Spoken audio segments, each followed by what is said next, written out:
नमस्कार दोस्तों and welcome to जी चिल्स।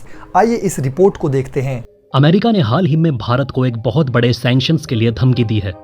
वास्तव में यह धमकी ईरान को लेकर के नहीं है, बल्कि रूस को लेकर भारत को डराया गया है। मीडिया में भले ही आपको ईरान का नाम दिख रहा होगा, लेकिन अमेरिका बहुत शातिर है। उसने ईरान के कंधे पर बंदूक रखकर भारत और रूस की दोस्ती पर निशाना लगाया है। हम अमेरिका से पूछना चाहते हैं कि आखिर क्या जरूरत है नाटो को इतना एक्सपेंड करने का।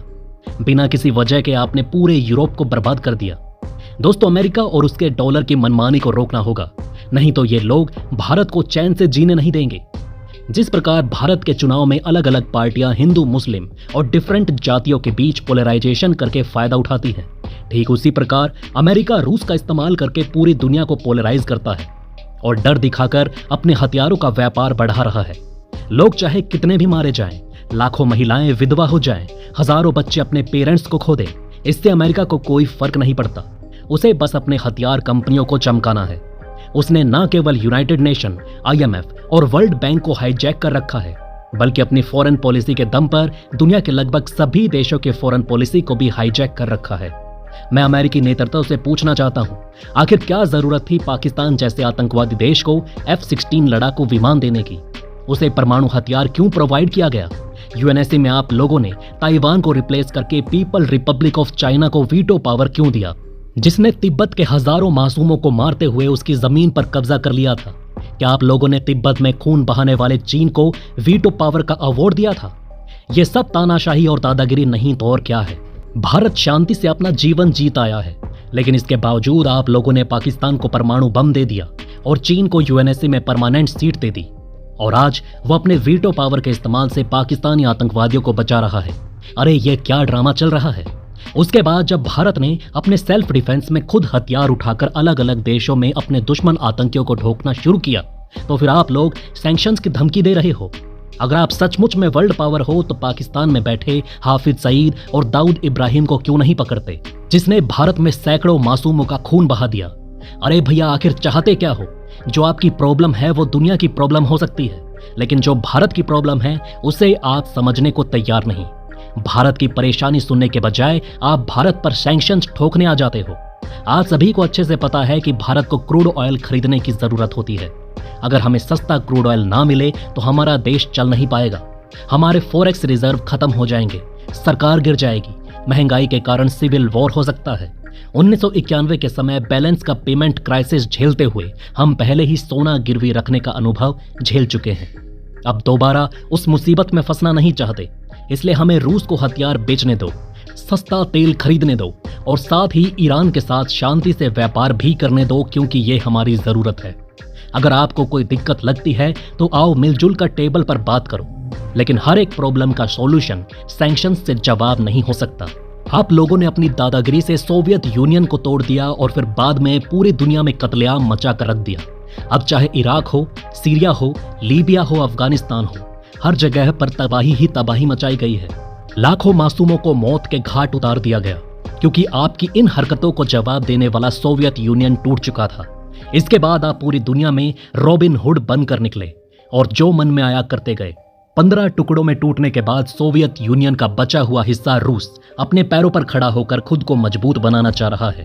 तो आप लोग नाटो को एक्सपेंड कर रहे हैं और उसे आगे बढ़ने नहीं दे रहे।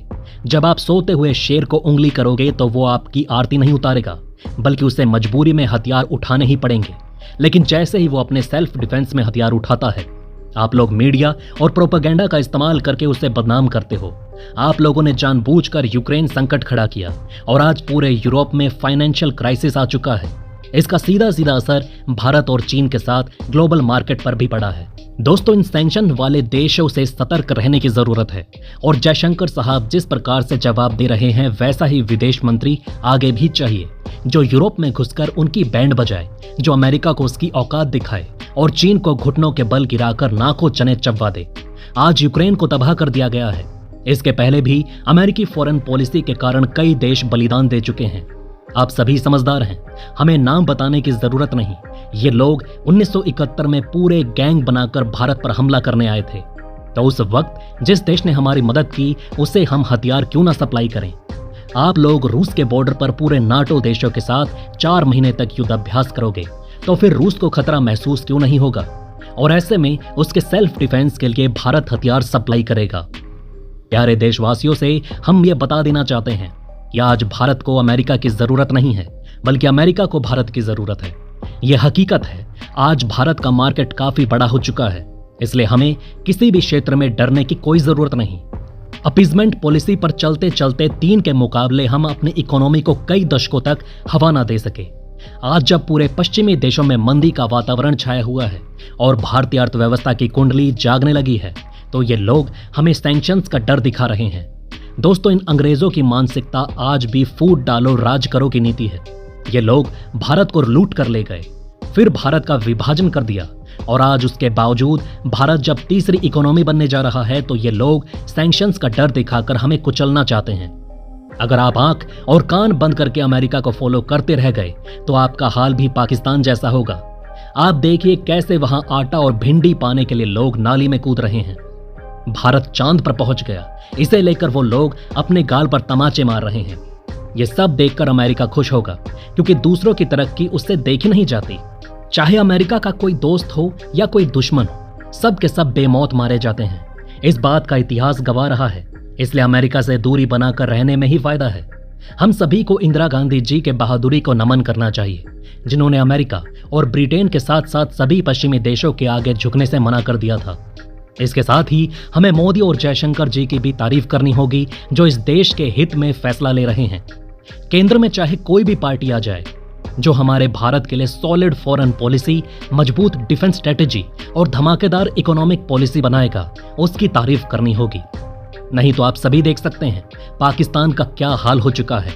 आज वो चीन और अमेरिका दोनों का गुलाम बन चुका है। उसे समझ नहीं आ रहा कि आखिर पहले किसकी खातिरदारी की जाए। ये बड़े बड़े पावरफुल देश भी यही चाहते हैं कि भारत उनके सामने झुक जाए और अपनी काबिलियत से आगे ना बढ़े।